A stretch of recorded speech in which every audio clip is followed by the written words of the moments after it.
નખત્રાણા તાલુકાના નિરોણા ગામે 14મી એપ્રિલના રોજ ભારત બંધારણના શિલ્પી ડોક્ટર બાબા સાહેબ આંબેડકરની 135મી જન્મ જયંતિ નિમિત્તે નિરોણા જૂથ ગ્રામ પંચાયત ખાતે એકતા સહારા સેવા ગ્રુપ નિરોણા અને નિરોણા જૂથ ગ્રામ પંચાયત અને નિરોણા બાલિકા પંચાયતની ટીમ દ્વારા ભાવભીની ઉજવણી કરવામાં આવી।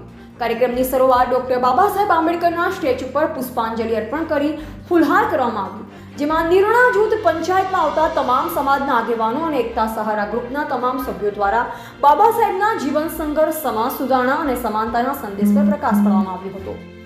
આ પ્રસંગે ગામના આગેવાનો, યુવાનો તેમજ મોટી સંખ્યામાં ગ્રામજનો હાજર રહ્યા। સૌએ મળી બાબા સાહેબના દર્શાવેલ માર્ગ પર ચાલવાની પ્રતિજ્ઞા લીધી અને સમાજમાં શિક્ષણ, સમાનતા અને એકતાને વધુ મજબૂત બનાવવાનો સંકલ્પ વ્યક્ત કર્યો। કાર્યક્રમના અંતે ઉપસ્થિત સૌનો આભાર વ્યક્ત કરવામાં આવ્યો અને સમગ્ર વાતાવરણ દેશભક્તિ અને સામાજિક એકતાના રંગે રંગાઈ ગયું હતું।